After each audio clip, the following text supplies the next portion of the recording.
എറണാകുളത്ത് 4 വയസ്സുകാരി കല്യാണിയെ പുഴയിലെറിഞ്ഞു കൊലപ്പെടുത്തിയ അമ്മ അറസ്റ്റിലായിരിക്കുന്നു. കുറുമശ്ശേരി സ്വദേശി സന്ധ്യയാണ് ചെങ്ങമനാട് പോലീസ് അറസ്റ്റ് ചെയ്തത്.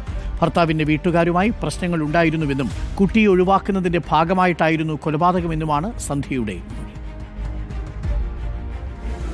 അമ്മയ്ക്കൊപ്പം പോയതിനെ തുടർന്നാണ് 4 വയസ്സുകാരിയായ കല്യാണിയെ കാണാതായതെന്ന് സ്ഥിരീകരിച്ചതിന് തൊട്ടു പിന്നാലെ ചെങ്ങമനാട് പോലീസ് സന്ധ്യയെ കസ്റ്റഡിയിലെടുത്തിരുന്നു.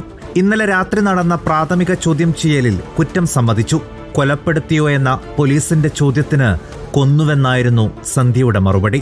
തുടർന്ന് കൊലക്കുറ്റം ചുമത്തി കേസെടുത്തതിന് പിന്നാലെ ആലുവ ഡിവൈഎസ്പിയുടെ നേതൃത്വത്തിൽ ചോദ്യം ചെയ്തപ്പോഴാണ് ഭർത്താവിന്റെ വീട്ടുകാരുമായി പ്രശ്നങ്ങളുണ്ടായിരുന്നുവെന്നും കുട്ടിയെ ഒഴിവാക്കുന്നതിന്റെ ഭാഗമായിട്ടാണ് കൊലപാതകമെന്നും മൊഴി നൽകിയത്. ഇപ്പോഴും പരസ്പര വിരുദ്ധമായ മൊഴികൾ നൽകുന്നതിനാൽ സന്ധ്യയുടെ മനോനില പരിശോധിക്കാൻ തീരുമാനമുണ്ടായിരുന്നെങ്കിലും ഇത് കൊലക്കുറ്റം ദുർബലമാക്കുമോ എന്ന സംശയമുള്ളതിനാൽ ഡോക്ടറുടെയോ മജിസ്ട്രേറ്റിന്റെയോ നിർദ്ദേശമുണ്ടെങ്കിൽ മാത്രം അതിലേക്ക് കടക്കാനാണ് നിലവിലെ പോലീസ് തീരുമാനം. മോട്ടീവ് ഇതുവരെ നമുക്ക് മനസ്സിലായിട്ടില്ല. അപ്പോൾ നമ്മൾ FIR രജിസ്റ്റർ ചെയ്തിട്ടുണ്ട്.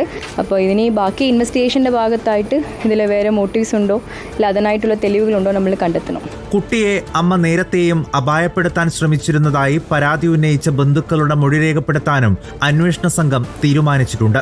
കൊലയ്ക്ക് പിന്നിലെ പ്രേരണ സംബന്ധിച്ച് വ്യക്തത വരുത്തുന്നതിനും തെളിവെടുപ്പിനുമായി സന്ധ്യയെ പോലീസ് വീണ്ടും കസ്റ്റഡിയിൽ വാങ്ങും. റിപ്പോർട്ടർ, കൊച്ചി.